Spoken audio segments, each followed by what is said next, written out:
Here on demo 2 I'm going to call 10 cents into pot of 43.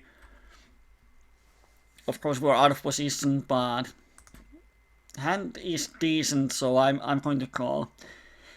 And here when he checks, either he's just giving up or he has some showdown value. So I'm definitely betting, and he just folds.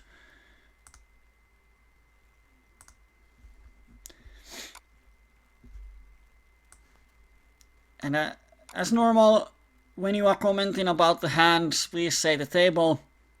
1, 2 on the top, 3, 4 on the bottom. Say table number and say what was my hand, so I can find the hand from the replay or hand histories. We have around 2-minute delay for security reasons, which means that when you are, or when I see your comment in the chat, it has happened a few minutes earlier here. So if you just say like, why do you fold on table 4? I have no idea what hand you are talking about. So I'm going to put myself in the waiting list for the last table of PLO10. So I'm going to open it here to the side so we can have more action. And we flop the nuts on table 2. So now we just bet as long as we have the nuts. Of course the problem is that most turns are not good for our hand, so we have no idea. Here his calling range is definitely more than flush draws. He has 2 pair sets, some kind of strange draw, so I'm going to bet against this one, and if he raises he has the flush. We don't have even 2 pairs, so if he raises we are drawing dead anyway.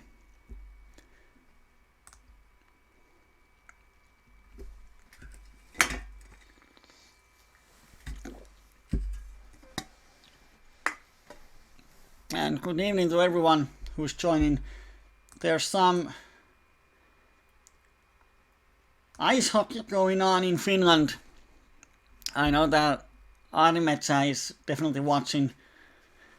There are 2 playoff games in semifinals and they both have gone to the overtime.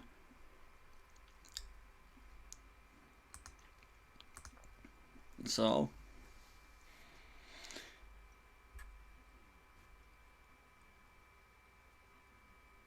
I will let you know what the results are as soon as there's going to be a winning call. If you have any... why are we not in this first table? What crap?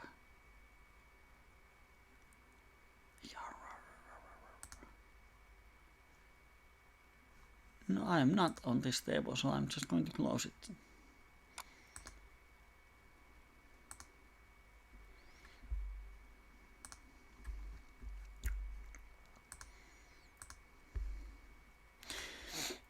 So if you have any topics in your mind that you want to discuss related to PLO, poker, or whatever, just feel free to start a conversation on the chat or propose a topic. I'm more than happy to discuss about things. Here we flop 2 pairs and a weak flush draw in 3-way pot. I'm actually going to, it's an limp pot, so I'm going to bet just for value.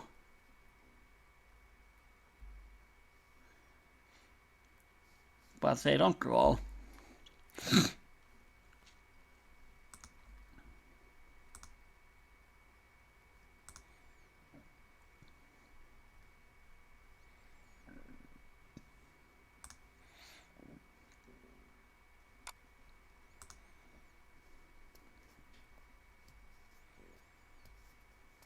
Now we're just going to wait.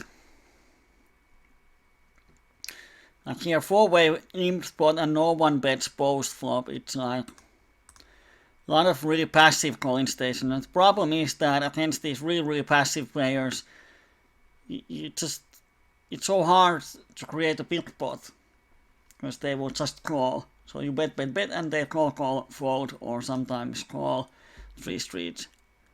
Here we can 3-bet we're going to call. And then we hit the pair and gut shot. Problem is that only Jack gives us straight, and it's not even the nuts. We don't have any outs that we really want to see on the turn except 2 queens. So I'm just going to fold this c-bet.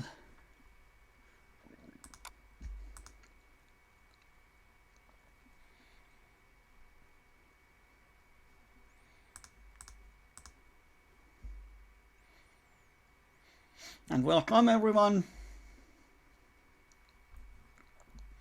that are joining us. We just started. Nothing has really happened. And another 3-bet. This time we don't even have to be creative because we flopped the pretty much nuts in 3-bet pots. And I'm going to call. Not much value in raising. And now when he checks, now I can bet smallish, and if he has aces, it's really hard for him to fold, because if he bets the flop and folds the turn with aces, he might think that it's so weak.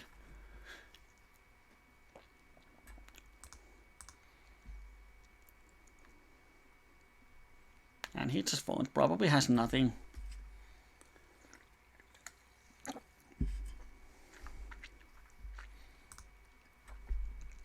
But he has 3-bet now, 2 out of 6 hands. So I'm not going to open these marginal hands that I don't want to call his 3-bet.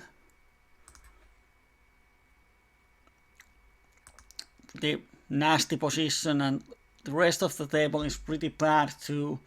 So now the problem is that we can't table select. If we want to play PLO10, we have to play with his table too. And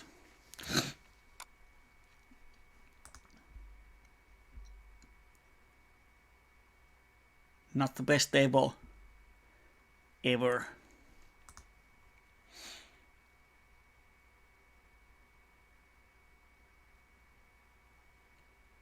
And now we just wait.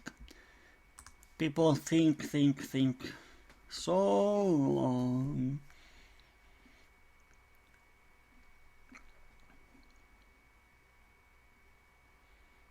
And here on table 4 we have one pretty fishy.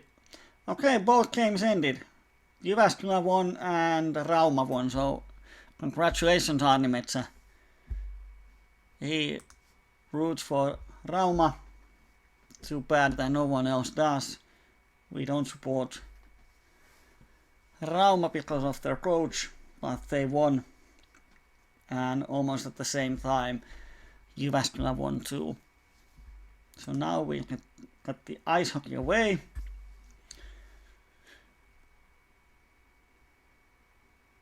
Bootsy Pickles. What the heck is Bootsy Pickles?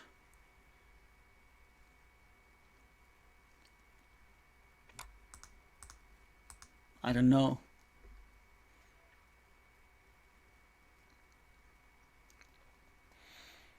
And now we just wait and we wait.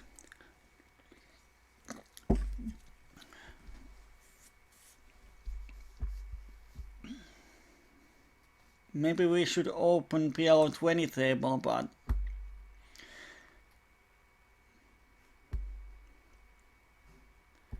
not much choice. Well, there's one. I'm going to open this one because we have to have some action. Another option is to open deep PLO4 tables. But let's see how this goes. If we lose the first flip, then I can drop to PLO4.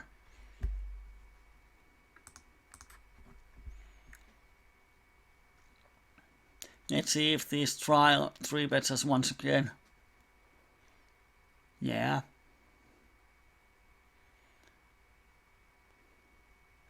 Basically, when we are calling with this hand, if we hit any top pair, we are quite happy about it.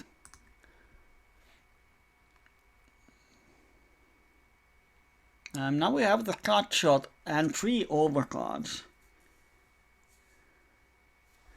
So let's see what he does. if he shuts down.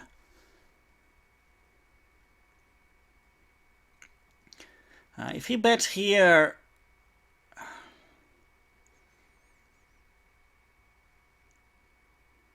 I don't think he has two pairs that often, and he might do this with ton of draws, because it's a good card for him to represent aces. So as we know, his range is super wide, and we block aces. And if he has two pairs, we have then outs. If he has 9-5 kind of hands. I'm going to shove here, and let's see what he has. Because his range is so wide, and if I just call, it's really hard to play the river. And he has 3-4 with the flush draw, and he makes it, so... yeah. 69 on the turn when the money goes in, and he wins, so... tough luck.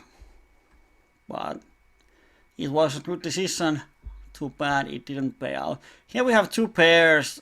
He shoves any flush draw, any ace, so of course we're going to call. And he has cut shot and a flush draw, and he makes it. So we lose that flip too. 56 on the flop.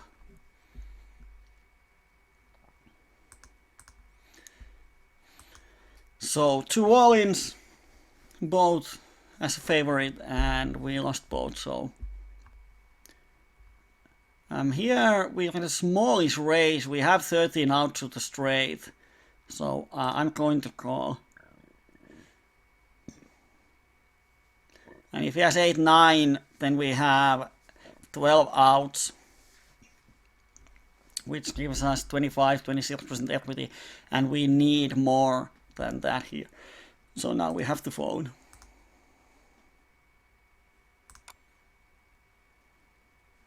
If he checks, I'm going to bet. It's a great card when we float the flop, because now we can have a lot of straights, not a flush. And when he just calls, I'm going to barrel.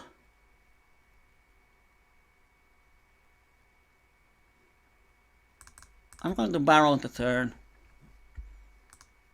And he has the flush. Wow.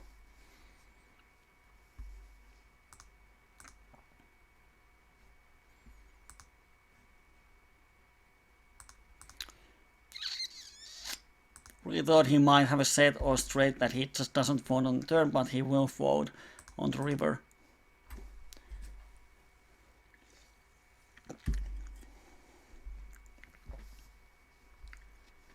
So now we are 2 buy-ins down. Here I'm going to barrel the turn, because if I check, he's going to bet, and he has a lot more than the flush draw in his range. Here we have kings. His range is super wide, so I'm going to shove kings pre-flop.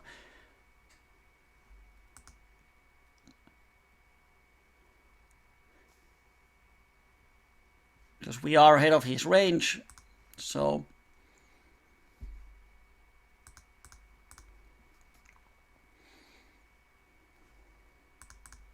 and now he probably has aces. Yeah, and he has king too. Oh dear. What a flop. So sick. But yeah, that was justice. And here we have pot size. I'm just going to shove. And he has pocket trees. Wow. Ace 3, 3, 4. Yeah, he is marked aggressive.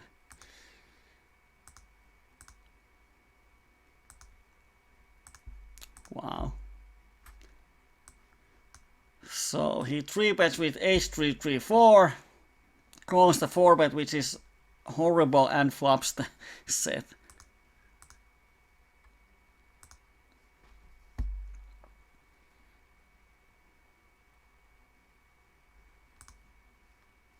Oh, he had the full house.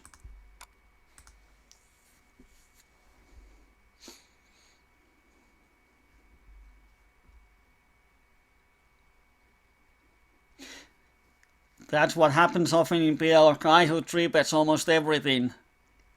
And when you have kings and you want to stack off, he has some monster aces.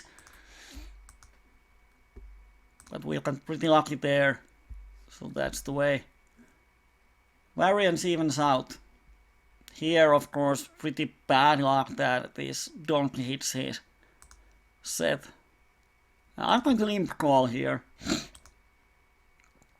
Free for pot control.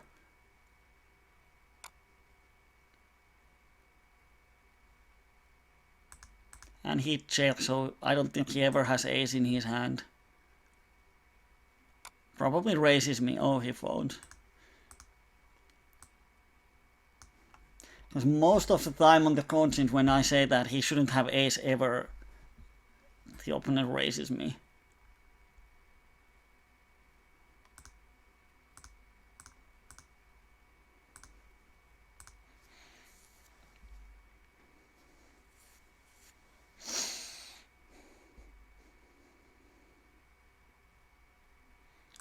Mean raise, I'm going to call that one.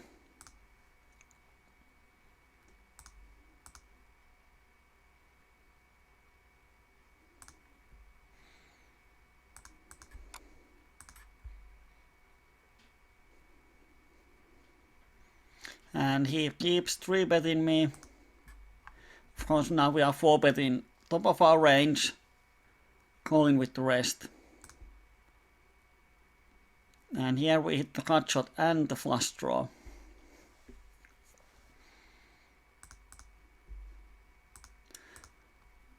He probably c-bets.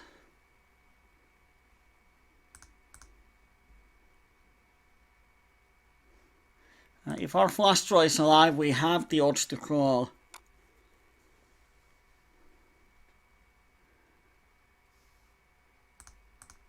Here I'm going to barrel on the turn. It's a great card because the ace hits my range really hard. If he has jack XXX, he just has to fold.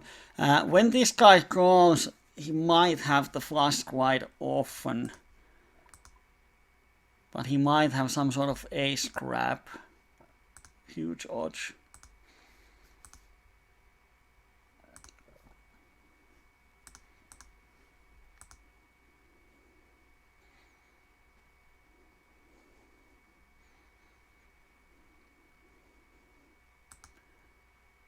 And he shoves. Well, I'm going to call.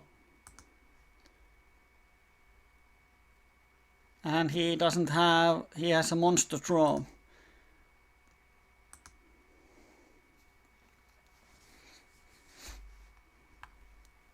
So we were actually ahead.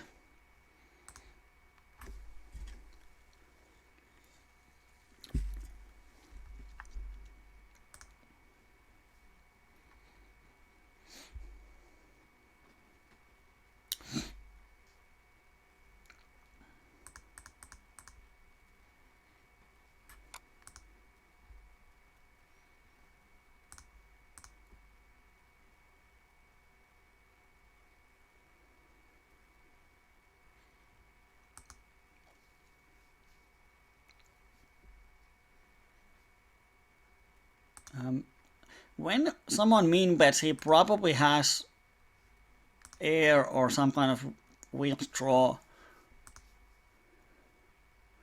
So I'm just going to raise and get him out of the hand. And then when he calls, he has a flush draws in his range.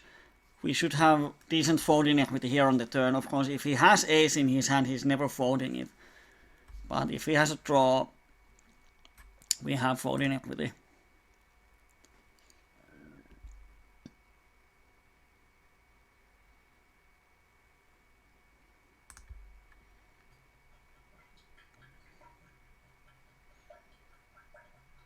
Jack, jack, and we hit over pair.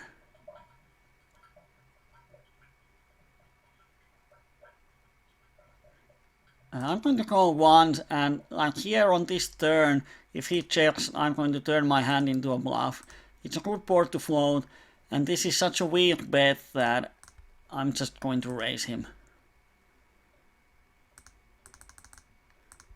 And same here on table 3, weak bet, and he folds.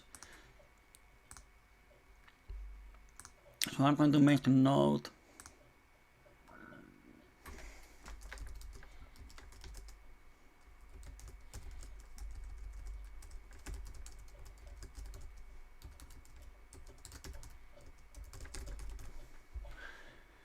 So just make a note that on the turn, when the board changes, he makes a weak bet, he's going to fold. So if he does that, like he changes his bet sizing according to his hand strength, it's really easy to raise him almost every time when we don't have the value hand.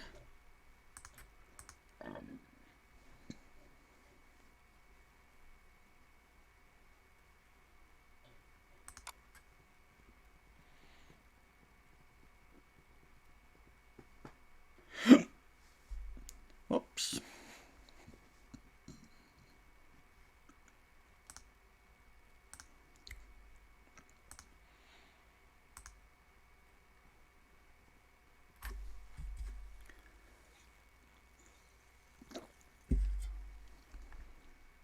And we have just trash on every table. I hope the quality is good for the picture and for the sound. We have this new streaming system which might have some problems. So if there's any problems with the streaming, just let me know.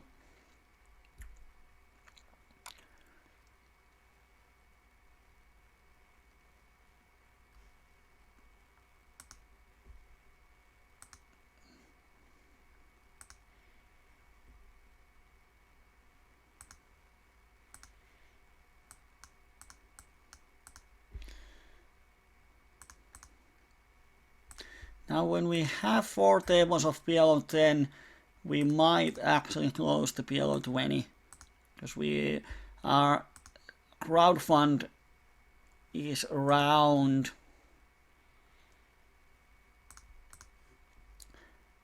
$160, which is like 15 buy-ins. Here this calling station raises us on the flop, and he's pretty passive. And we have only overpair 2 battle flush draws. And we need quite a lot to call, so I'm just going to fold this.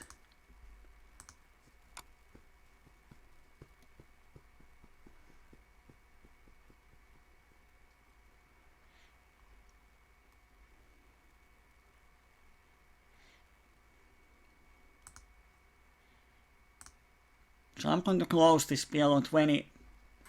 Now we have 5 tables of PLO10.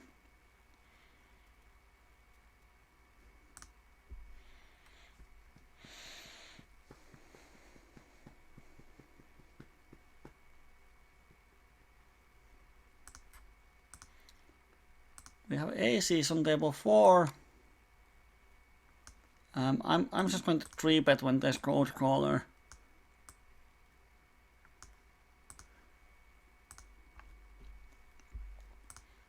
And Pista Papa opens and folds. We flop the nuts, which is nice.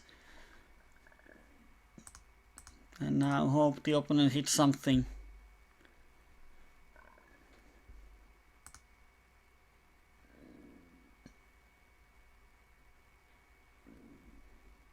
And they just fold. On table 4 I called, and on the flop I have pretty much nothing, and we have the super aggressive guy behind. So I'm just folding.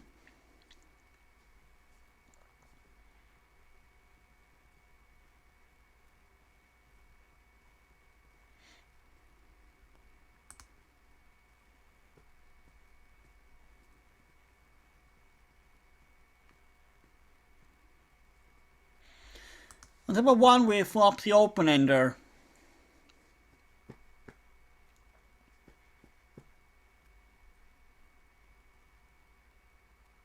And he donks for a pot. We're going to hit the straight pretty much 1 out of 6 times. So to call here we need to get value for full pot.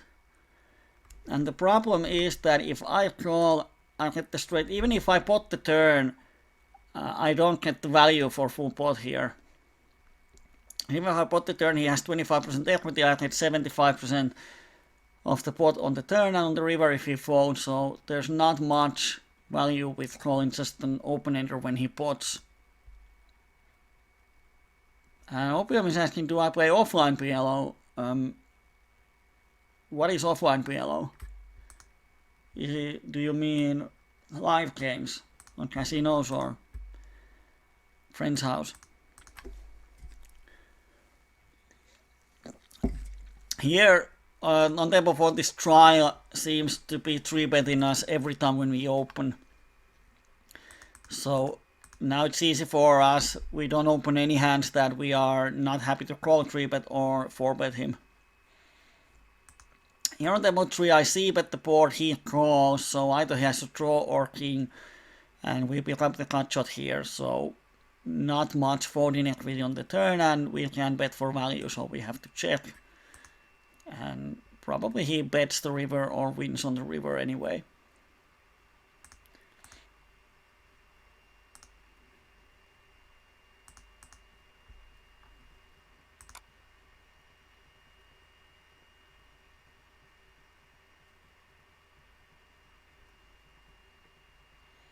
And Lofu 3-bets us.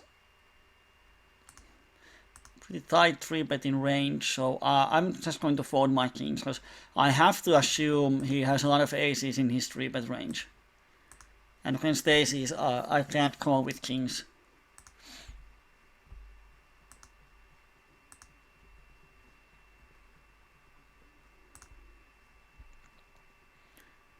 And here we get another 3-bet. And he has 3-bet in position. Quite a crap.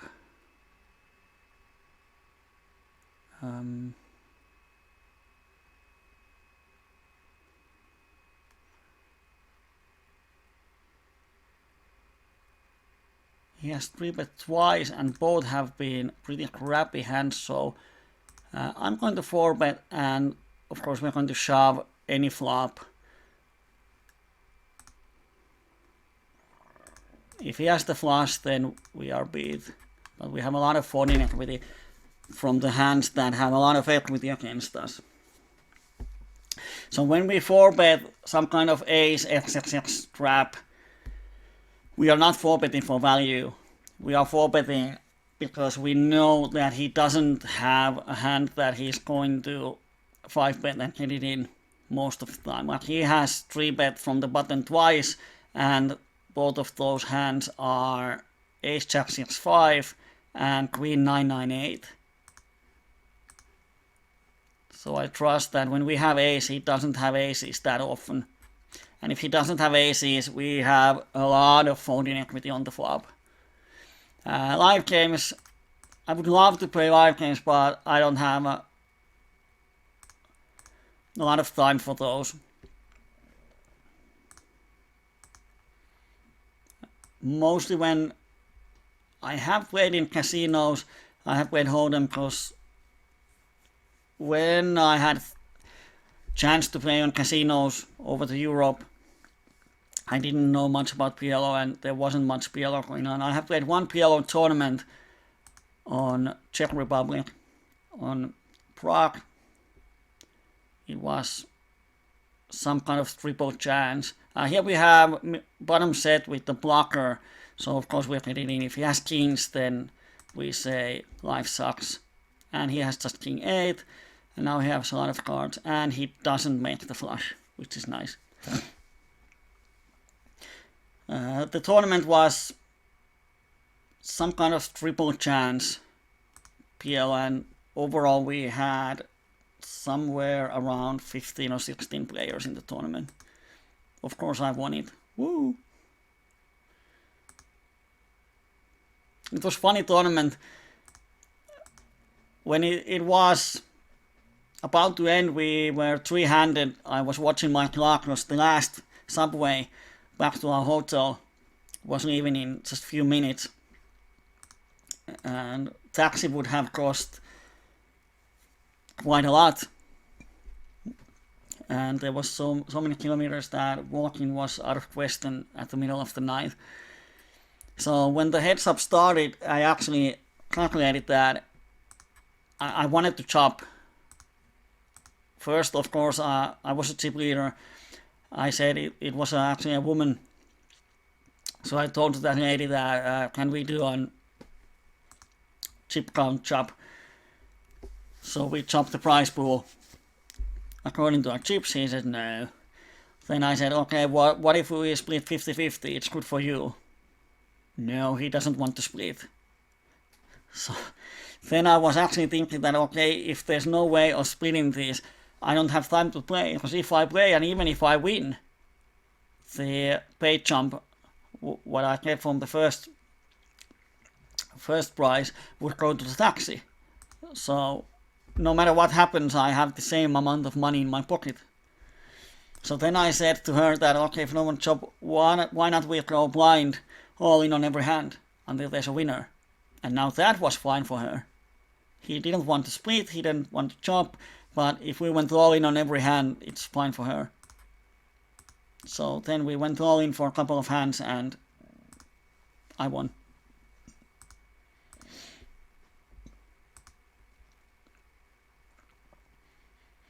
But the funny thing was that if the pay jump would have been any lower or smaller, it would mean that I actually got better EV for getting the second prize and get to the subway than winning the whole tournament and go to the subway. Go to the taxi. And here I'm going to barrel this aggressive guy because I know he's calling with all kinds of trashy things. But when he raises, he has to win this time. Here we have the slow sweep. We have the cut shot, backdoor flush draw, over pair. So I'm happy to call one bet. He's not going to barrel the turn unless he has really something strong. So we might often get a free river. Now he bets, so now we are out of the hand. I think the bottom of his range is 3 draws or 2 pairs.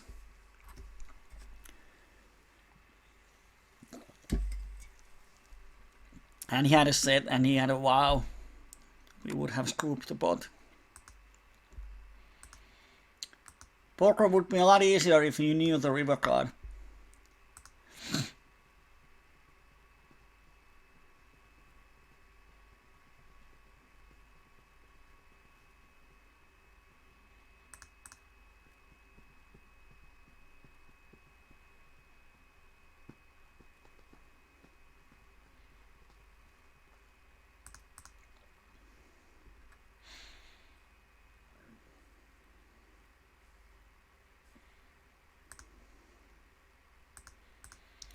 Here on table 1 I make a C bet.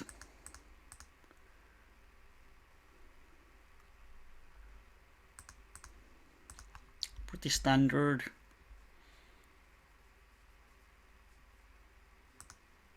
Table 1, we might actually 3-bet this one.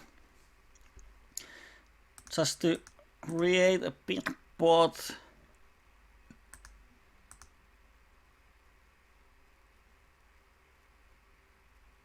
No, let's just call.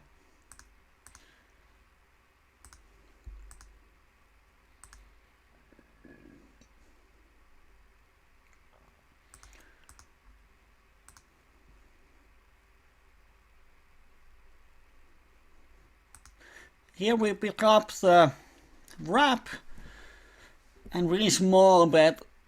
I think it's really easy call. And river doesn't improve our hand. And here, small C bet, and we get 2 pairs. If he checks, we are often in a good shape.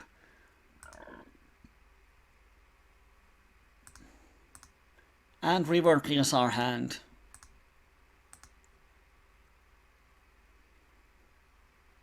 Kind of sucks.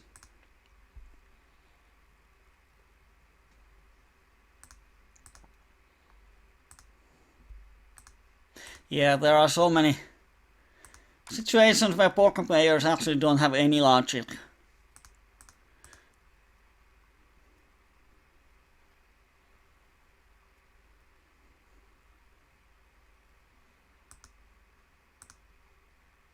Here he raises us He's definitely going to raise us with a lot of hands. So I'm actually going to shove. If he has full house, we are drawing dead. But he has a lot of flush draws that he has to fold here, which is nice. So basically, the idea is to realize that he has a lot of hands in his range that he has to fold to a raise, and we just attack his range.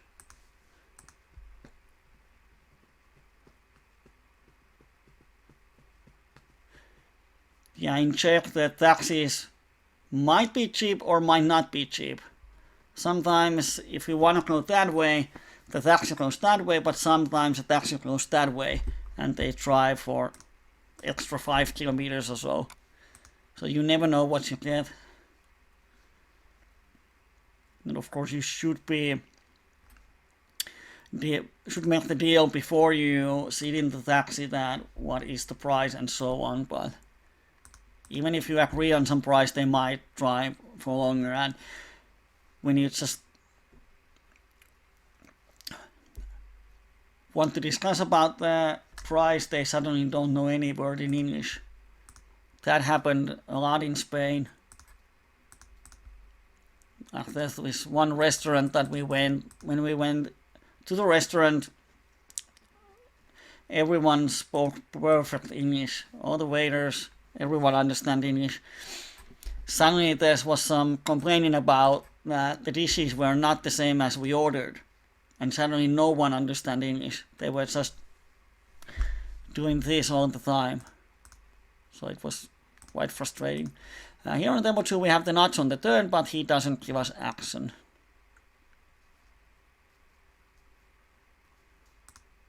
And here, Tempo 1 I'm going to c-bet because we're folding equity and we have only middle pair.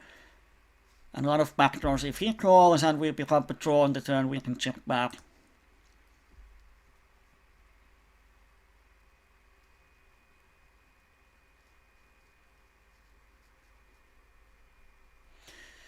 Yeah, I think the biggest reason for this lady was that for some reason he thought that the price pool is not big enough, so it's worth of chopping.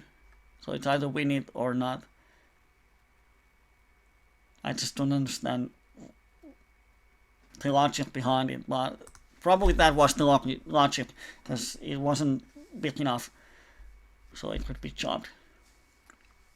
I can't remember how much. It was some... when I won few hundred euros. 300 or something like that. Can't even remember.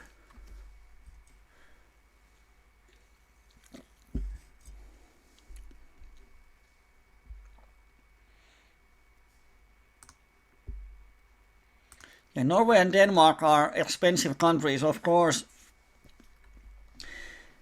Things cost a little bit more, but the salaries are a bit more. That's why a lot of Finnish nurses and all kind of medical stuff goes to Norway. Because the salary is really good compared to what you get in Finland. Once I was in Denmark with friends and somehow we found ourselves in a heavy metal bar, quite drunk.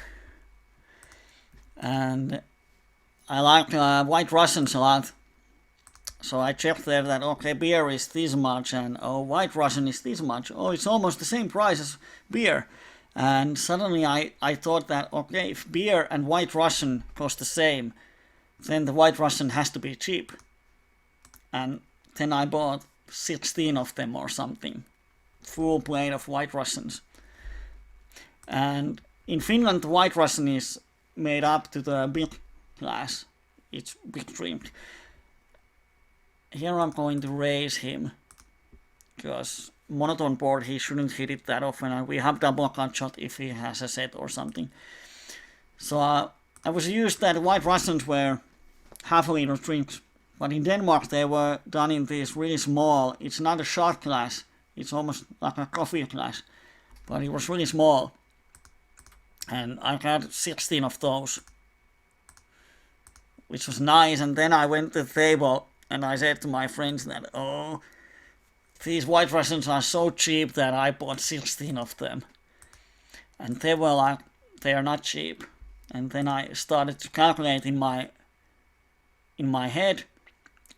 Here on table 2, actually, I'm going to check call the river, because if he has a missed draw, he's going to bet it. No, he didn't. Here we pick up the open-ender. I'm going to check and probably fold the river. He might be floating me, but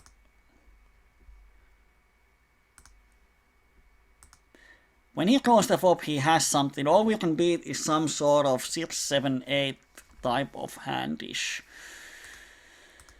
Could he have that overpair? He has better hand most of the time, actually. So yeah, the White Russians weren't cheap. They were pretty much the same that beer was, and it was a lot higher than in Finland ever. So my drunken mathematics are not that great. Then I had 16 expensive White Russians. So that's what you get.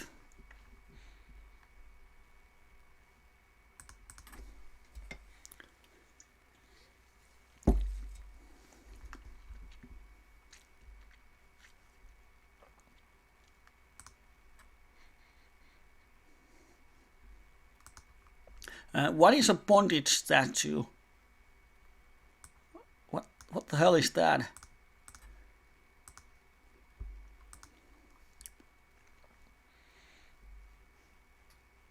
If it's a statue of some bondage stuff, then Norway has some issues. There were one Rainbow King is just going to call. And there were 2 crappy kings, but going to open. Because if we hit the set, we really want to have a raised pot. And here, well, he checks. I think if he has queen or aces, he would bet, so he shouldn't have much when he checks the flop. So I'm just going to bet. We have the overpair. So in Hold'em, I don't know if you give a free card there and slow play your hand, but in PLO, try overpairs are so vulnerable that you shouldn't slow play them often.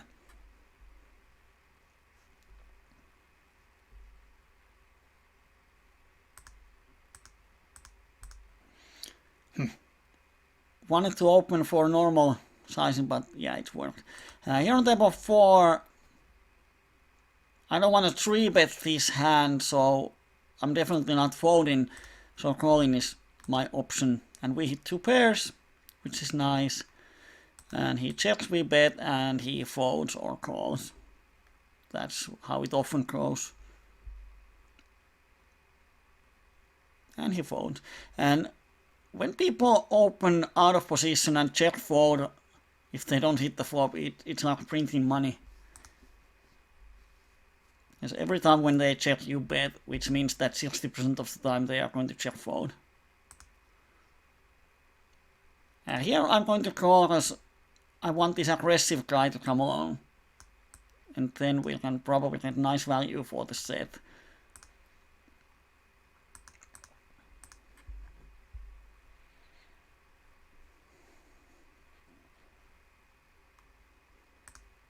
I'm going to bluff the turn.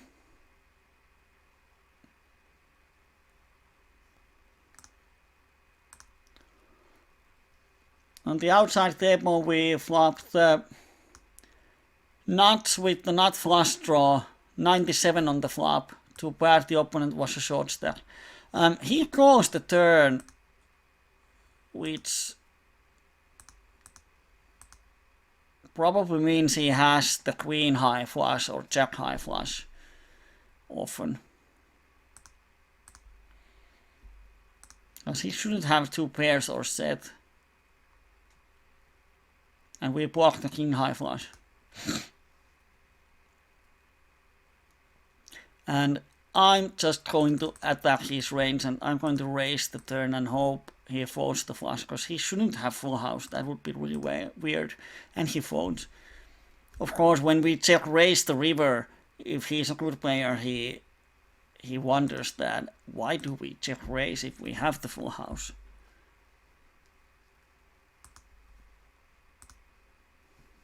But most of these, like 14 and 11, he doesn't think on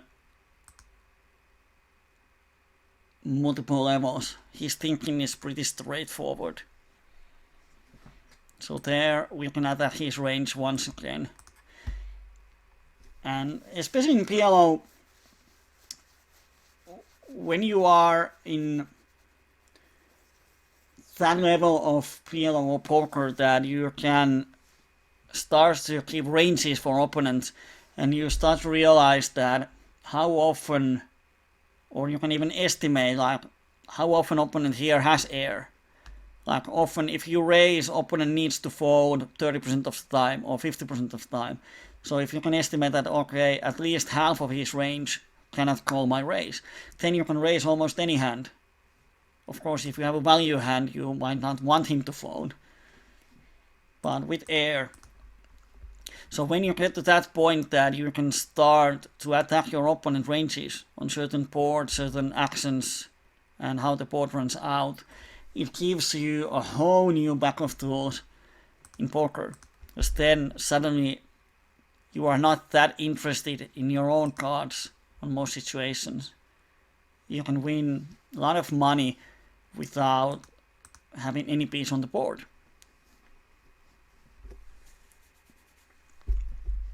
Of course, it might fire back if your estimations are wrong, then you are losing a lot of money.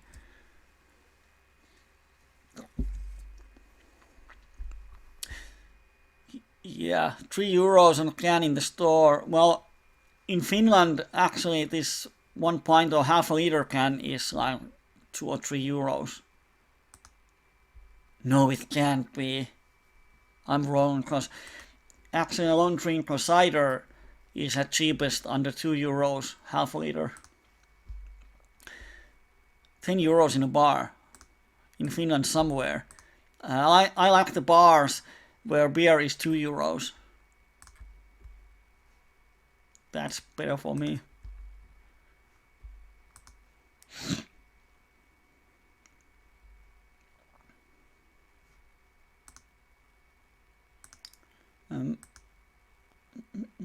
What kind of table is this one? Onnitonni. Yes, this is good table. There's player named Onnitonni. It's Finnish translated to Lucky 1000.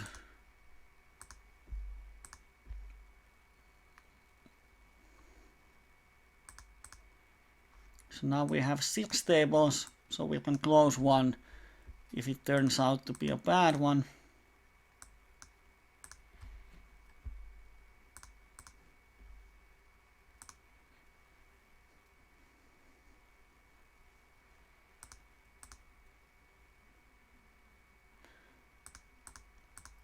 I'm going to see bet here my double cut shot, and Pistapapa folds 60%, 61% of the time. So he folds often enough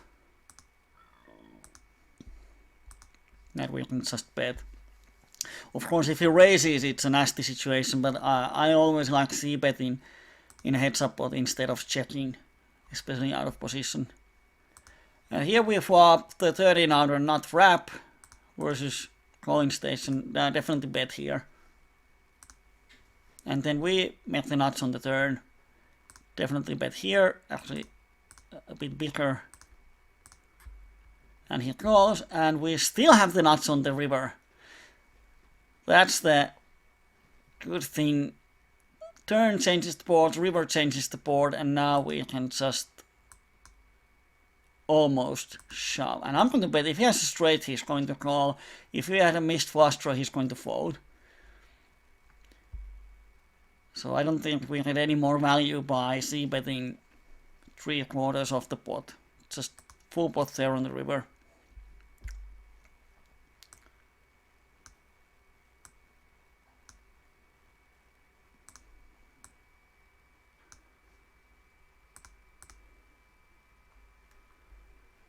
Mr. Opium, you can live a month with 10 euros. Where does Mr. Opium live? In Thailand?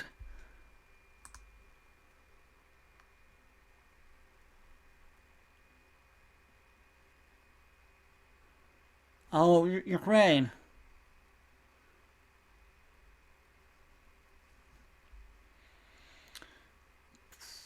I'm going to see bet this board smallish. And I trust that they both fold if they have nothing.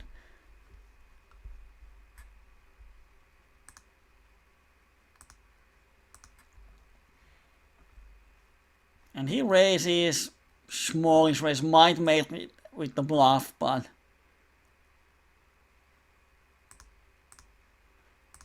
when he raises, then he has something at least. Here I'm going to 3-bet. Let's see if he wants to 4-bet or not. And he doesn't.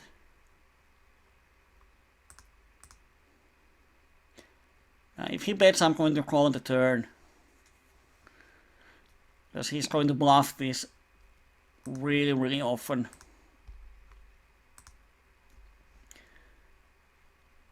Now it's hard for him to bluff, because when I call the turn, I definitely have something. We have the nut blocker, but that's about it. And if we raise here, I don't think he's ever going to fold a flush.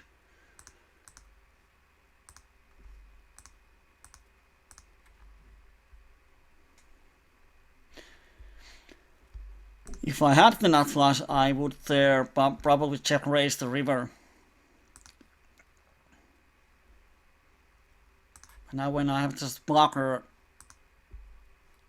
I don't want to play a blocker bet or blocker plays against people who are pretty much trying to lose their money by being super aggressive.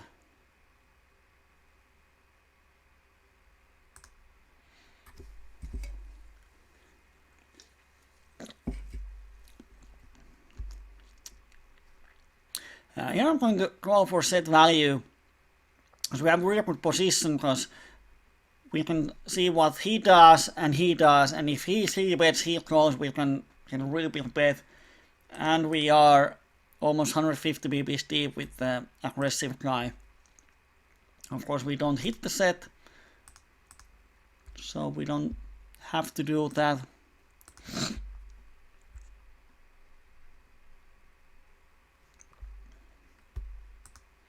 And here he raises us, of course we fold.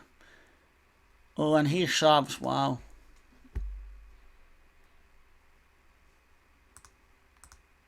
And he has top pair, he has the set.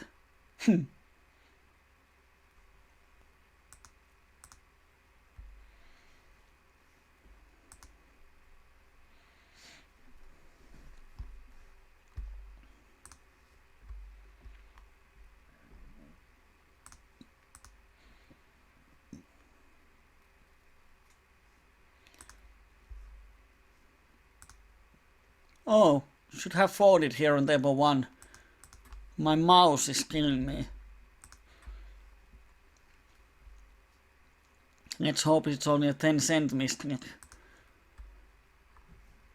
Here, he is such a weakness player that I'm going to make a half a pot cheaper, and he is going to fold at least 1 or 2/3 or 1/3 of his range.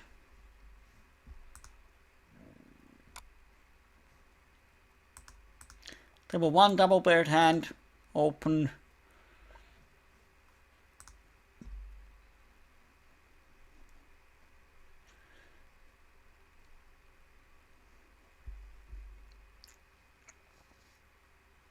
Might actually close the table 4. We have 2 aggressive players on our left. If we had position on them, it would be a lot better, but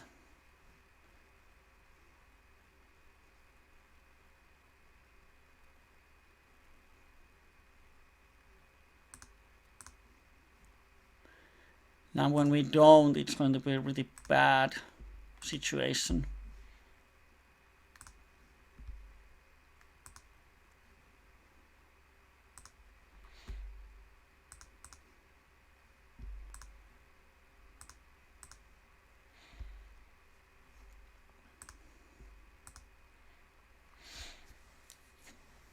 Here we have open and small 3-bet.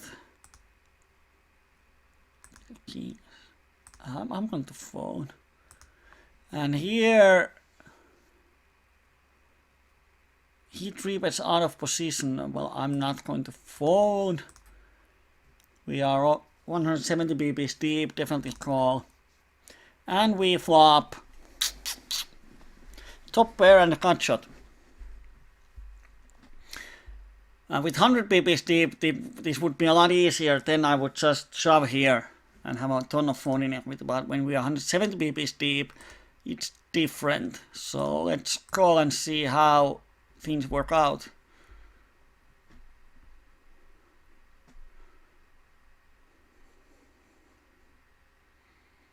Now we have the flush draw, so we are going to call, of course. And he checks. If we bet here, we don't really represent anything. If he has aces, kings, he's not probably going to fold. And if he doesn't, we are in a really good shape. So I'm going to check back here and make the backdoor flush, which is one of the best things in PL. I really love backdoor flushes because no one believes in those. And he bets big. I'm just going to call. There's no value in raising, and he might have ace or king high flush. And he has ace high flush. So yeah, he would have check raised me on the turn anyway. So when we both hit the backdoor flush, it's a setup. He was the luckier one today.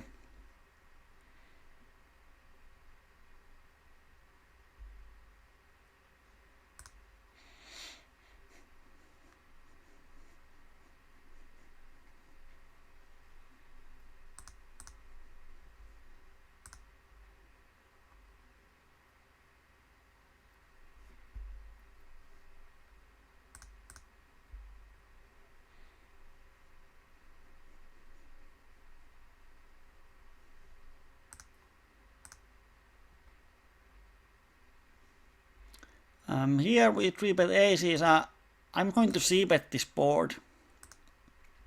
Because these fishier players often call those c-bets in 3-bet pots even with overpairs.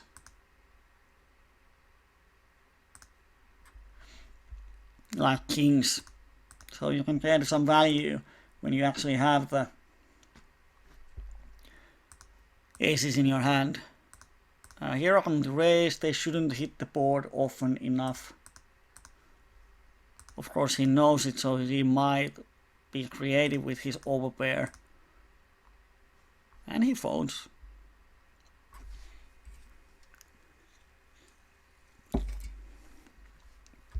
Here he raises me once again. Not sure it's his second raise. Of course, once again it's a board that's really good for raising, but he's 39-6. So I think it's more probable that he has just hit those two boards than he's attacking my range with those kind of pre-flop stats.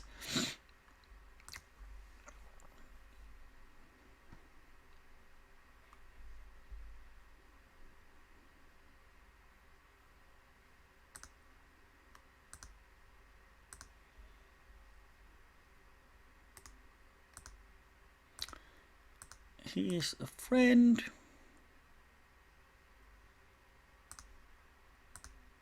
Thousand hands on soul sweep, -28, EV +11, so 3.5 blinds under EV.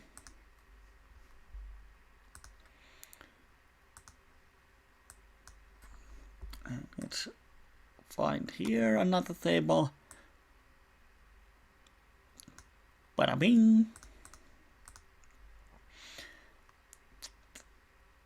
Table 1, even against 2 people, I'm going to make the c-bet. Just give them opportunity to fold. And when he raises, he probably has the flush, so I'm going to wait for a while. Don't make it too obvious, and then we fold. And here I'm just going to 3-bet.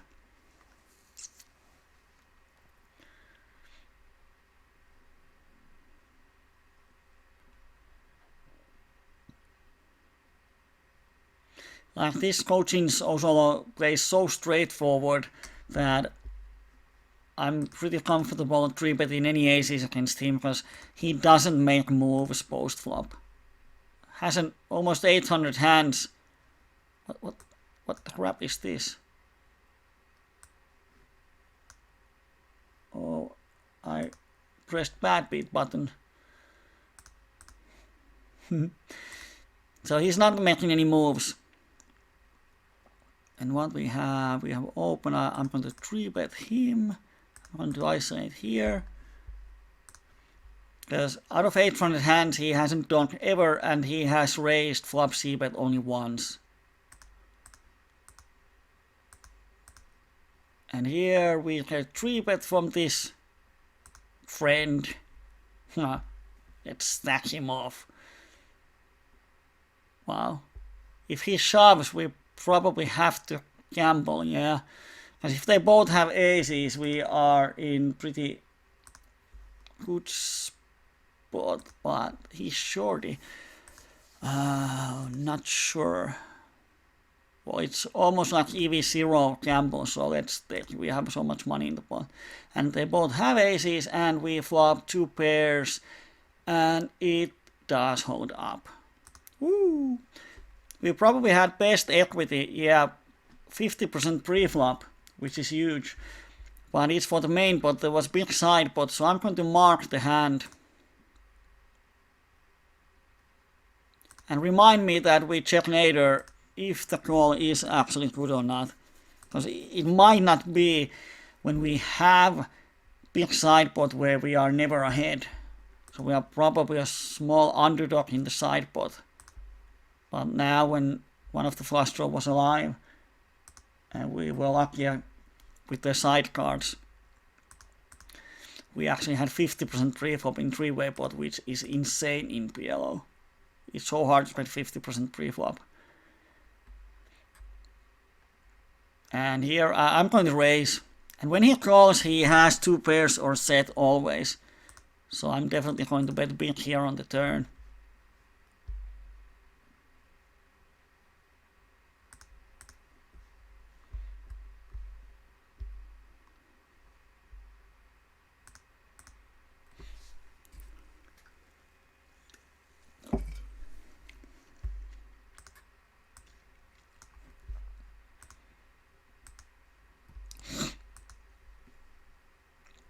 Interesting, we are over 200 pips deep here on table 2 against one of the best PLO10 players at micro gaming. Not the best, one of the best.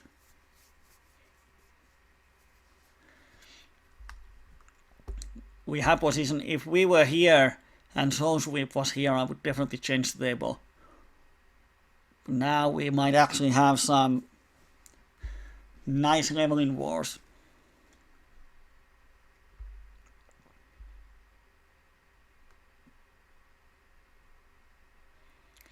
So when we shove there, like even if he was a deeper stack here, it's probably EV0 shove, because against their ranges we have 40% and they have 30-30. So yeah, it's plus EV, but in those spots, to keep you mentally sane, it's important that when the money goes in, you understand that, okay, this is EV0, this is plus EV, the result doesn't matter.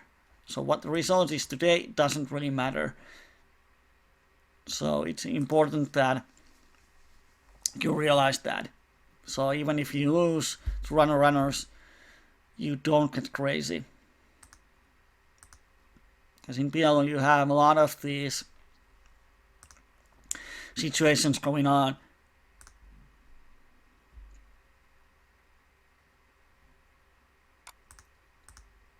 And every time when you lose their big pot, if you go totally crazy, like you are, oh man, why am I so unlucky?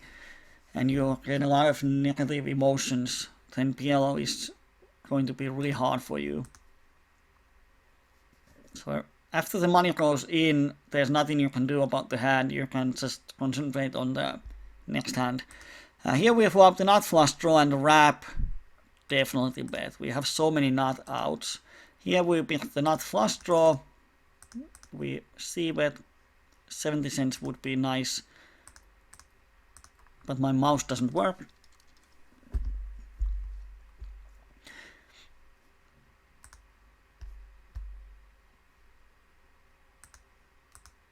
And third best board, I'm going to barrel the turn. We have a lot of folding equity here. And they both insta-fold.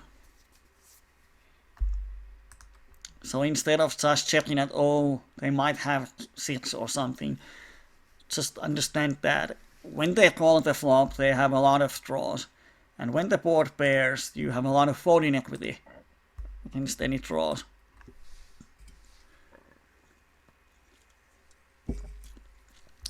It's Kyberi's wisdom.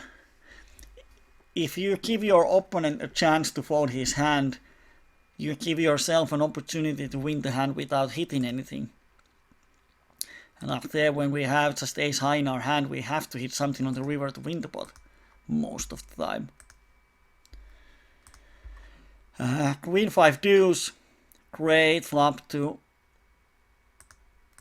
make bluffs, because it's hard to hit that board. And when he checks, I'm going to bet here. And when he calls, it's a little bit different, because now we know he has something on this board. And we have 6-4, we are blocking some of the possible straight draws, so he probably has some kind of made hand. And now he pots the turn. I would say that Queen then is bottom of his range here. And our card shot is not a great one. And here we have nothing. Turn didn't improve our hand.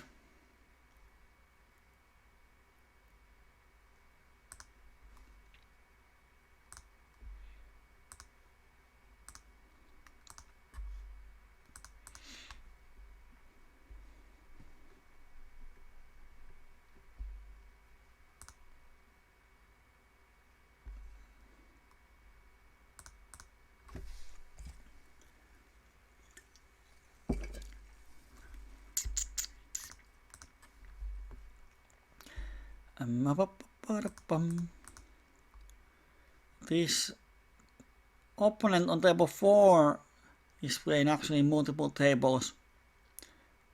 I found him on 2 tables, 3 tables, and playing shorty on one of them. Wow. I'm here. Do I have stats on him? No. Crap. I'm just going to fold. If I had more stats on him, I might actually raise him, because if he's any decent player, he's going to bluff there a lot.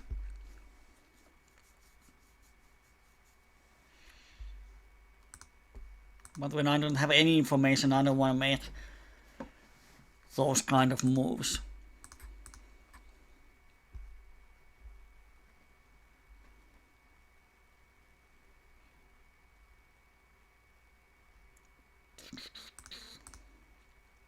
Seems that table 3 is dying. Suddenly all the tables are dying.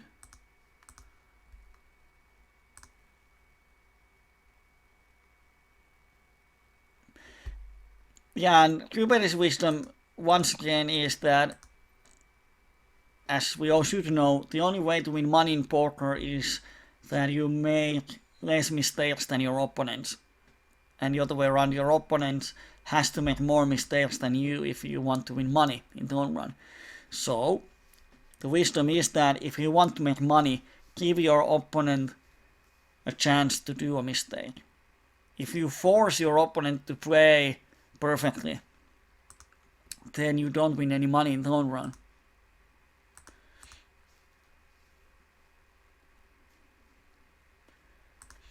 Demo 3, we missed the board, and this is not a good board to make any kind of moves.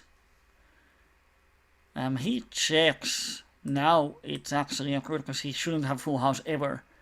So if he calls, he has a weak hand, weak made hand or a draw. So we can barrel most of the rivers, and he's just going to fold. And he folds there, which is nice.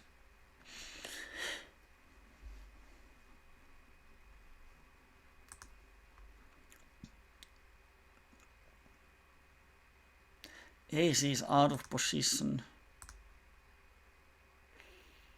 I'm going to make a dream. On these PLO10 games, people are so straightforward that they don't actually do a lot of... Like, if I 3-bet aces, they know I have aces, so they can outplay me post-flop. That just doesn't happen. Here I'm going to check... Oh, we are so deep, I'm not going to check raise him. So I'm going to bet the turn.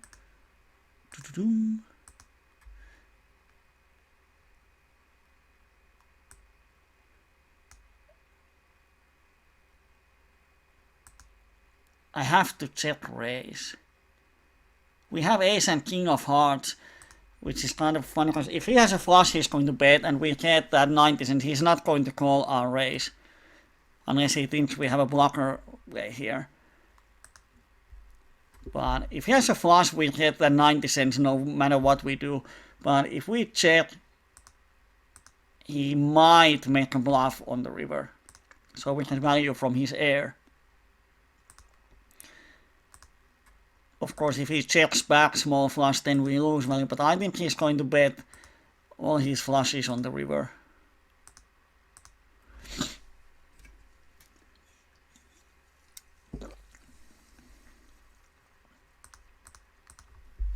Here we have a wrap and a flush draw, so we have everything. Here I'm going to make a small raise, just attack the board. Here we 3-bet and we hit the set, which is great. Now he can raise us with all kind of 2 pairs, wraps, queen XXX hands. I have seen people now check raise aces, which is really funny, but it has happened. And he folds. He thought of for a long time, so almost got nice value. Outside table died, table 3 died, everything dies. There's one table, I'm going to open it.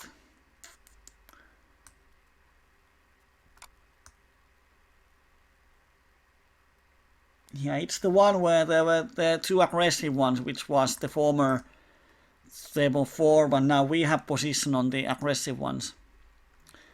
On table 3, I misclicked, but of course, when you flop the nuts after misclick, it's sweet.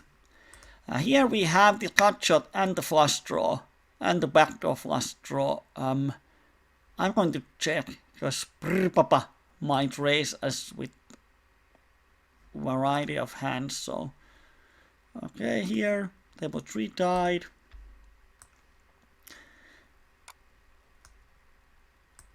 And now he bets for a pot.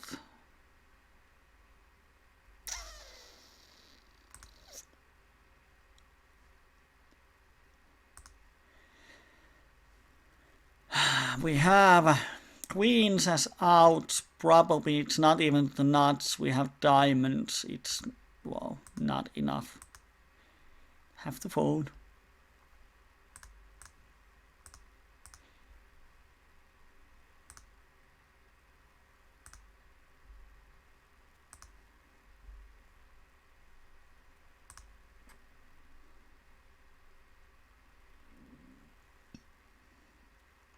Number 1, we flop 2 pairs, and the turn is amazingly blank. So, of course, we are now going to bet it. We have the best hand always.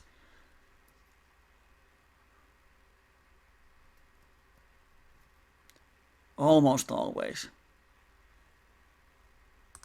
and now want to get some value on the river, but doesn't get it.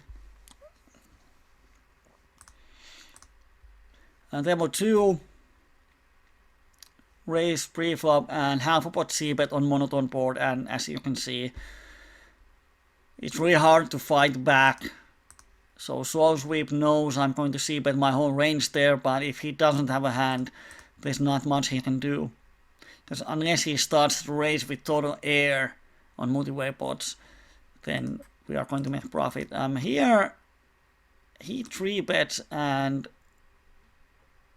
wow, he has even 4-bet all kind of trashy hands.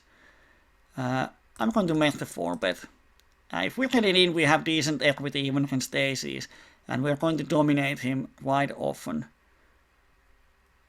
So just get it in here. And he has aces, both of our flush draws is alive, and he makes the trips. But we make runner straight.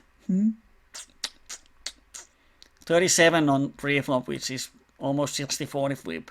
And as we can see, he has even 4-bet, something like 9-8, 8-7.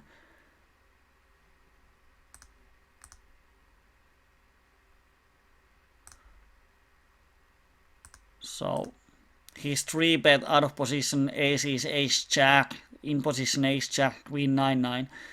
So I think 4-bet is fine, and now he happened to have aces. We take 60-40 flip, and we hit our, or 37% flip, we hit the 37. Of course, it's rough when he flops the trips and we make runners. But it could have been the other way around. We flop the straight and he makes the trips on turn and river, and it wouldn't be that hard anymore. Not sure if he's tilting, because now he makes here a 3-bet against 3 opponents. We have a, well, pocket jacks. One guy is shorty, 140 to pot of 5. I'm going to fold. We would have hit the jacks. If he was a 100 BB stack, I would of course call. But now when he's shorty, there's not much value, or that much value. Oh dear. This would have been so sweet. But yeah, we made a good fold pre-flop. Here he raises us. We have only king high flush draw, nothing else, so I'm just going to fold. Let's see if he tilted from that aces hand, because now he's raising on every table. How much he has made profit? 900 hands, minus 4 buy-ins. And he's one of the, on pre-flop stats, he's one of the best regulars. So when the best regular is losing 50 BBs per 100 hands, then you shouldn't be worried about the level of competition.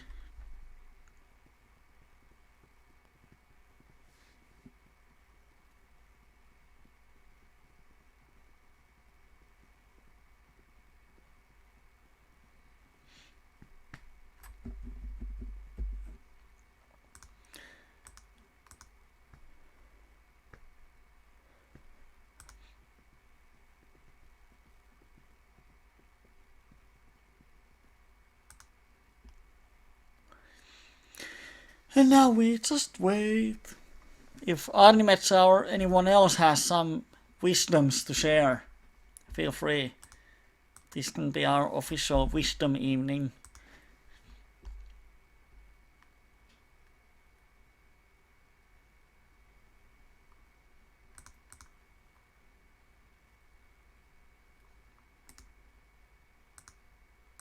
Number 1, pretty loose open.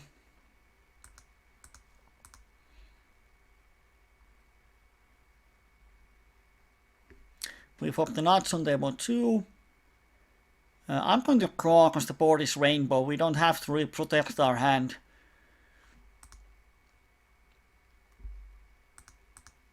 And we call the 3-bet, and we almost flop the full house, but not quite. Now we have to raise so that we can shove the river. And he just folds, which is sad.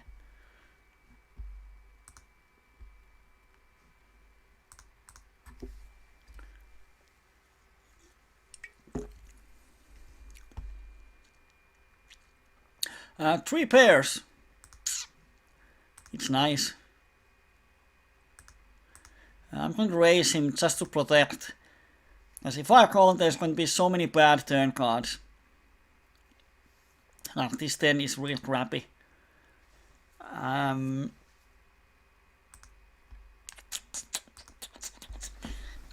We can call and then call if really blank river hits. When I check, he knows I don't have the straight. And 5 doesn't really help, he knows I don't have the straight. So if he bets the river, then it's kind of spot that we often almost have to call, because if we fold, if we let him know that we don't have straight and we fold here everything except straights, then on this river we would fold all of our range, which is super exploitative. And he had just a nut flush draw and some backdoor stuff. Nice.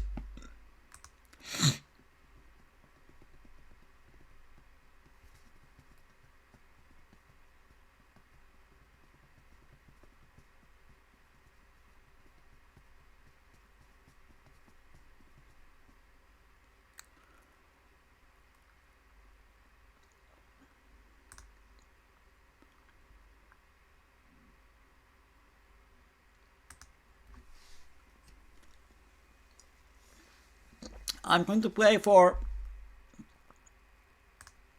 15 more minutes.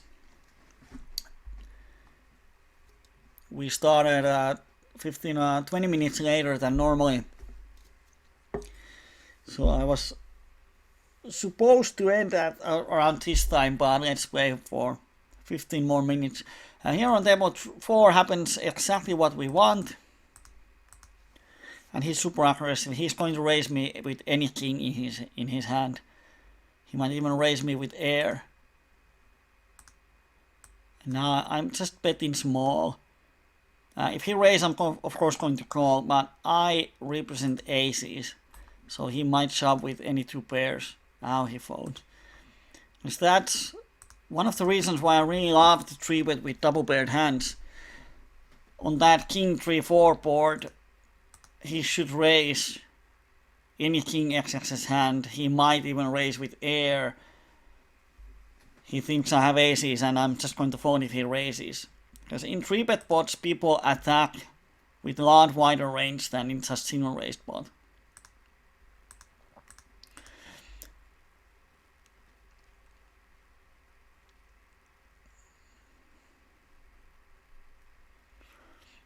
So in a 3-bet pots you get a lot more value for your smaller sets than in a just single raised pot.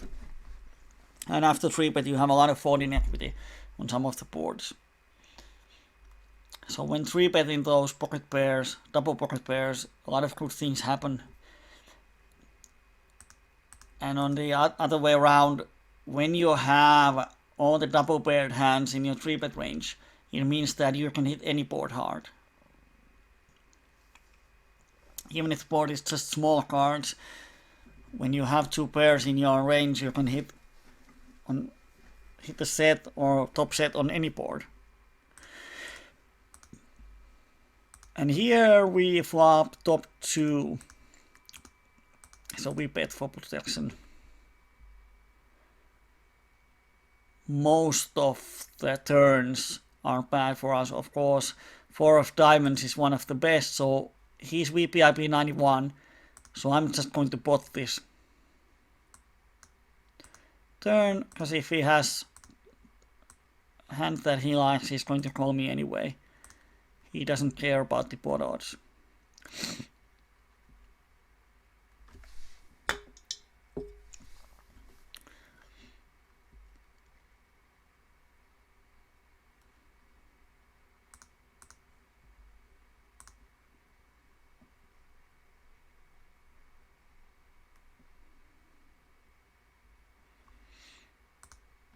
And we have the one hand that we were supposed to check in the end if our shove or preflop all-in was actually good or not. If the both of the ranges is ace, ace, x, x.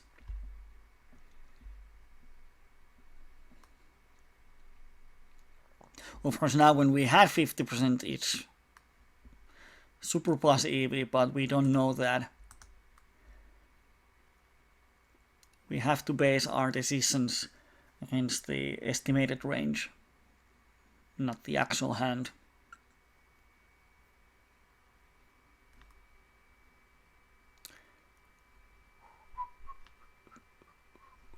I'm not going to open this one from under the gun, because we have 1, 2, 3 players that can 3-bet us. Of course, So Sweet 3-bet is not that scary, but Pista Papa and Zlatan can definitely 3-bet with wide range, and this hand, if we get any action, it's not a good one.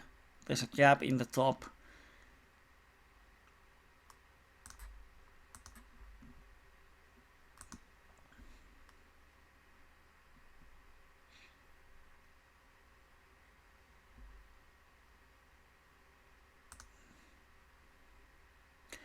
Double cut shot on table 1.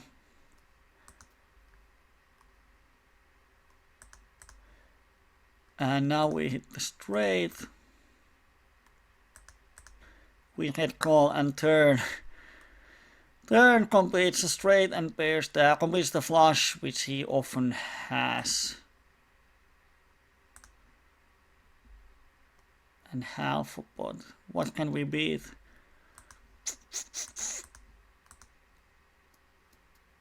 Not much. 18 and 0 needy. I'm going to give him credit. Here we flop the open-ender and he bets really big. And it's the same problem as before. If we call and out of position, we have to gain a lot of value when we hit the hand, and it's kind of hard. So often open-ender is not good enough on those boards. Now here's Zlatan folds only 20%, 1 out of 5 in 3-bet pots. I'm going to check here. And I'm just going to check fold. It might be super exploitative, but I have a hand that when there's queen 8, it's hard for him to miss the board completely. And he doesn't like to fold in 3-bet pots. So I don't have a lot of folding equity here. So I'm just going to check fold with this hand.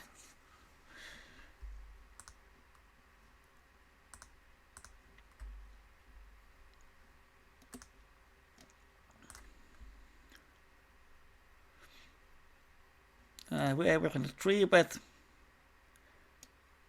from NYC.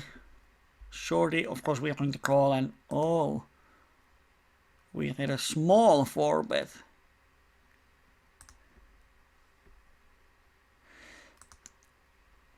What I think that his bet sizing is based on that if he raises 60 more cents. So if he calls and shoves, it opens another betting round. So if he has aces, this bet sizing is really good. Oh, I would have folded anyway. Because then if he has aces, if I call, he shoves, he can reshove. So yeah, he might be tricky against me.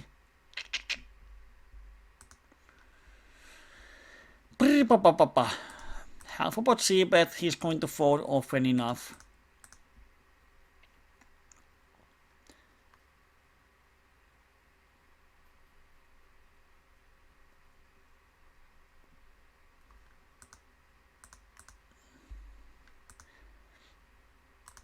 And if he shoves, we have to call. We have so many backdoor stuffs, and he has 116 behind, we c-bet 55 cents.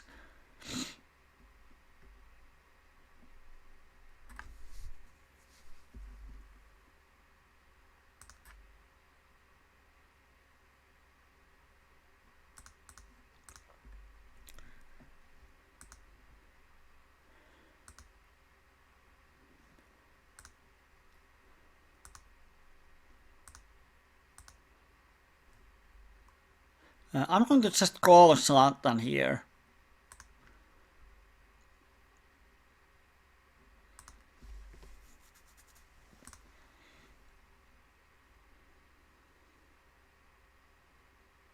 We have the nut flush draw, so the thing is that if I call, I'm going to shove. He has weaker 9s in his range, and he folds. Because if he doesn't have anything, he's not going to barrel the river anymore. Because when I call the turn, it's pretty obvious that I actually have the 9.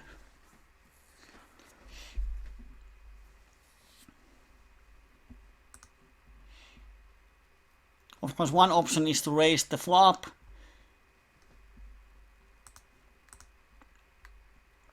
As we would do with bluffs.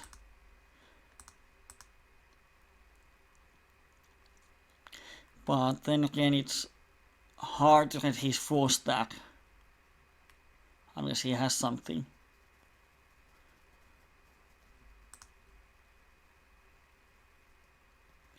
If I were out of position, I would check raise that board always, but now in position, I like calling more and see what he does on the turn.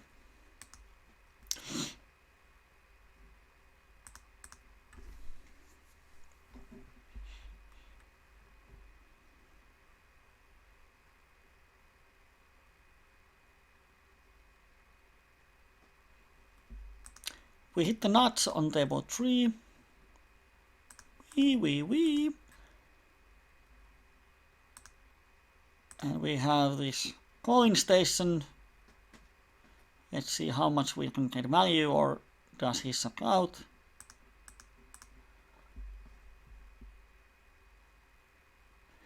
He calls, and this is such a nice spot when the turn actually is a blank.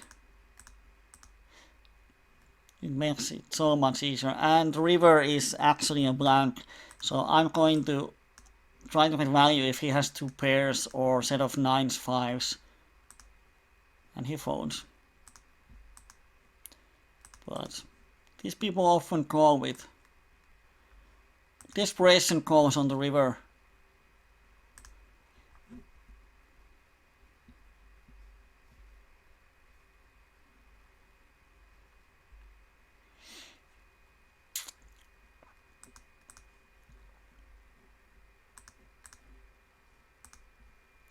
And we sort of hit the board. We have top pair and cut shot, which is definitely enough against calling station. And here Mr. Papa makes the 3-bet, which I was assuming. Here Shields raised the flop. Of course he has raised once before, but he is 91, 23. Probably not going to raise these with super wide range. So I'm going to fold my hand here. And here, he's going to 3-bet a lot. I don't know if he is tilting or something, but he has been super aggressive. Way over aggressive than the stats here. And half a pot C-bet. We have the flush draw and some backdoors to the small straight. And this is probably never a straight, so I'm going to call once and see what he does. Yeah, if he barrels the turn, I'm probably just folding. Because his betting range here on the turn should be ace-high flushes. Because king complete straight, oh so small. Not sure what that means. It might mean that he actually has a set, which now has a full house. So if he bets here on the river, he represents full house. And the story is actually quite good. I don't know if he understands it or not.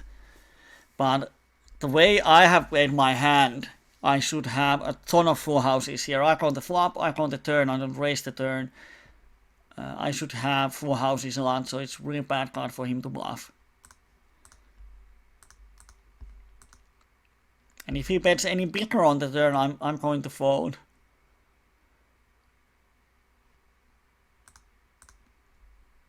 Let's make a really small 3-bet. If he 4-bets, it's easy call, and his range is so narrow. And now we flop. Pretty nice. Top 2, flush draw, open ender, and the money goes in. Kaboom. And he has the flush draw, which is the worst case scenario, and he has the gut shot. So he was actually ahead of us on the flop.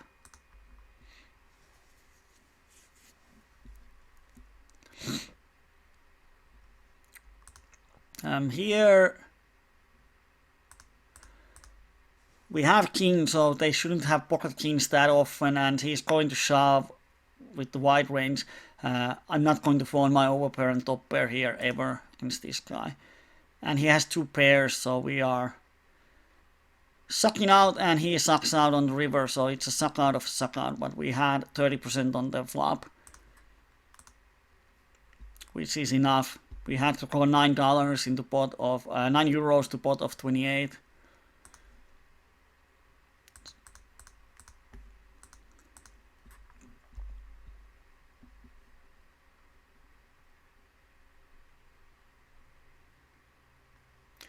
Here I'm going to make a raise. 1 big 2 small cards rainbow, hard for him to call unless he has a set of kings. Even with something like king jack, it's really hard to call raise here.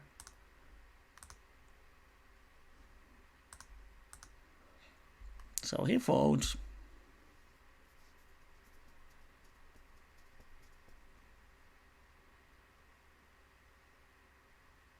He's so aggressive that I'm going to actually check back. And of course, if he bets a turn, I'm going to call.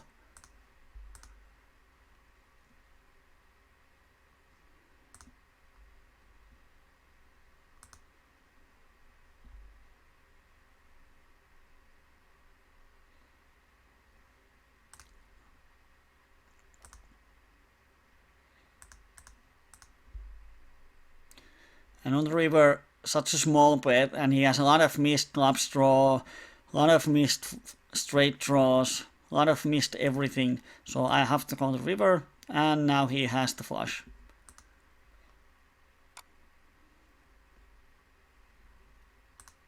So bit unlucky.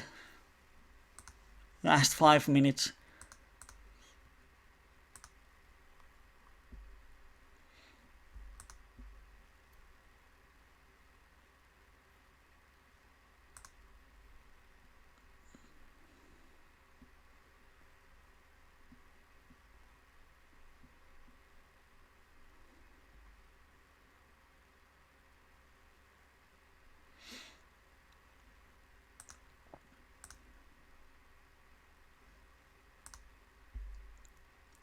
And probably going to close for the last orbit soon.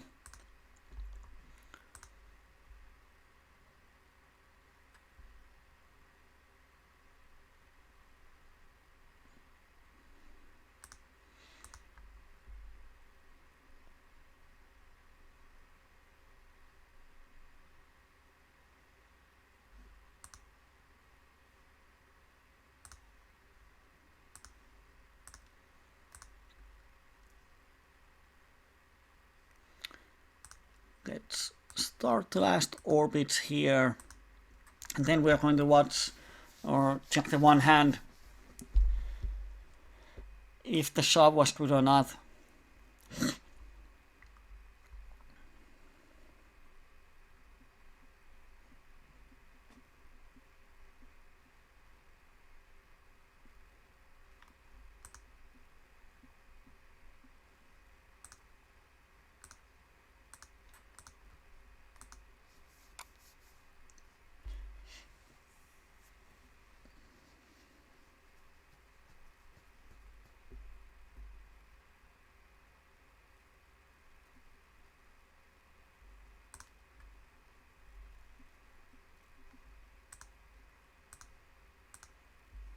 Queens on table 1.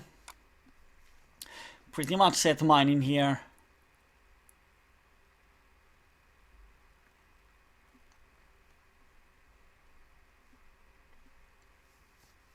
And we don't hit the set.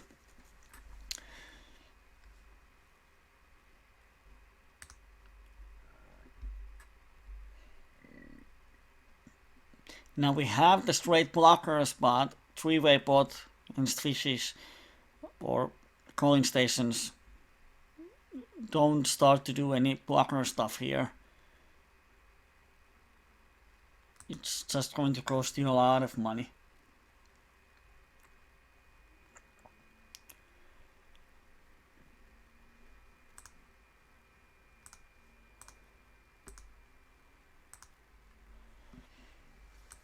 We can actually win the pot quite often with pocket queens here, because no one should have a king,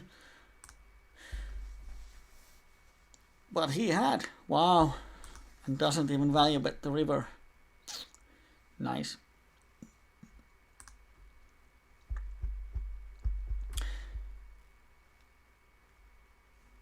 So now the hand.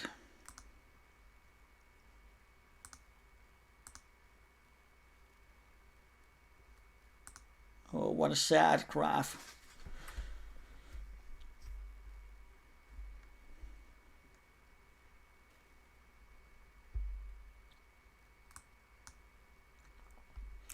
Well, this is going to close on next step. But here's the graph for today. Down and then quite steadily up for $80 and boom, down $30. Here's the EV graph. Of course, we are way above EV, so shouldn't be complaining. But of course, it's not that nice to lose $30 in the last hand. But over $20 profit, still close 20 euros. And now the hand, it was a PLO10 hand.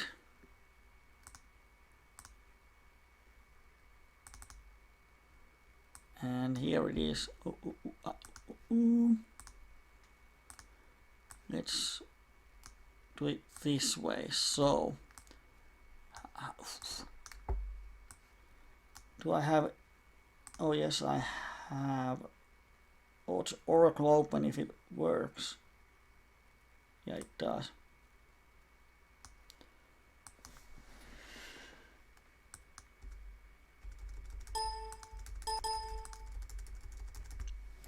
So,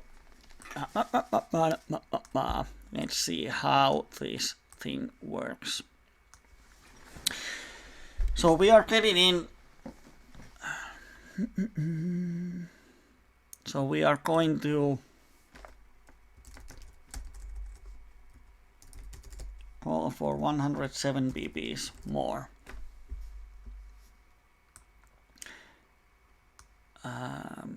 I have to open replayer. It's easier that way. So here is the situation. Let's take the Hathaway here.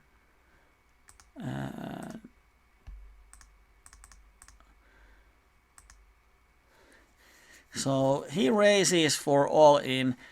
So to the main pot we have to call. Where's my calculator? I suck in these. We have to call 3.66. Oops. Minus 1.35. So for the main pot, we have to call 131, and the main pot would be here. We can see 111.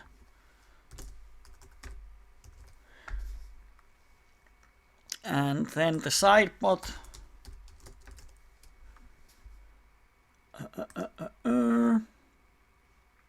Oh, now it's in BBs. I want to calculate it in.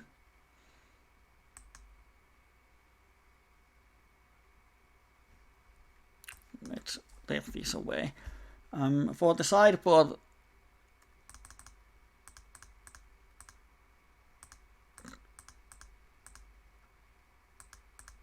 I'm going to shove for 906 more. And how much it's going to be. If you can see it, yes, here it's going to be 11.08 and the sideboard would be 18.12. Okay, So now we know how much we have to call and how much there is to win. And now we just check our equity versus their ranges.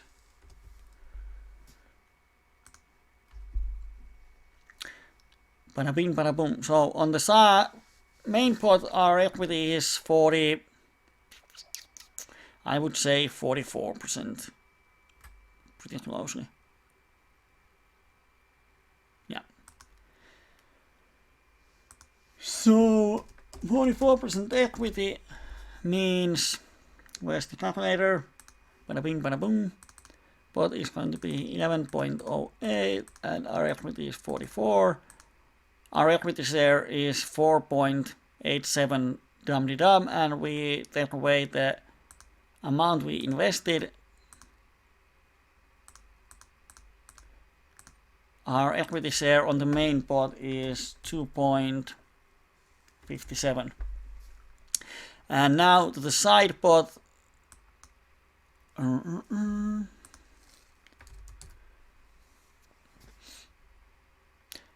There's two aces as a dead card. So now our equity versus aces, which is the side pot versus zone sweep, is, oh, we are actually ahead because there's the blockers. Wow, I never thought about this, but we have pretty much one of the premium ace tracking hands. So yeah, this is insanely plus EV. 51%. 51%, which means that, where's my calculator? So 18.12, which is the pot size, and 51, our equity share is 9.24, and we take away 9.06, means the EV even in side pot is profitable, 0.18, which means that EV here is 0.18 plus 2.57. $2.75, which is 27.5 BB. So yeah, it wasn't EV shove, it's 27.5 BB plus EV shove. So I pretty much underestimated my equity versus aces when there's blocker aces. So if both of them have aces, our play is super justified.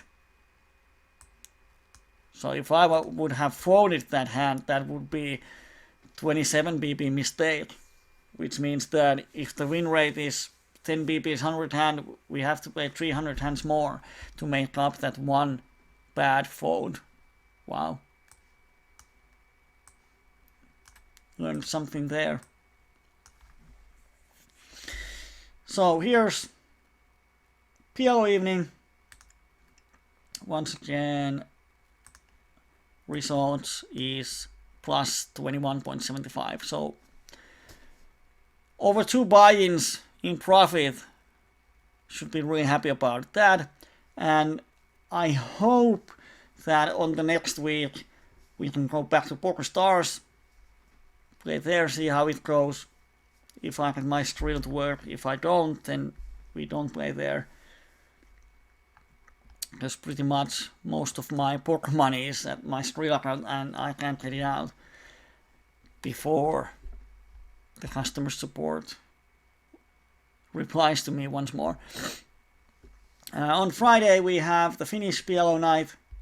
See you, or most of you then, and rest of you on next Wednesday. Remember that on next Wednesday and on, we will start 1.5 hours earlier, 19:30 or 7:30 p.m. Finnish time, which is 1.5 hours earlier than today. And we are probably going to keep that same time until the summer. So see you all tomorrow or next week. And if you were watching this on YouTube, please join PokerMania. You can see the address in here. Now have a good night and see you when I see you. I'm just going to find my awesome video for you and then we can go to sleep. Okay.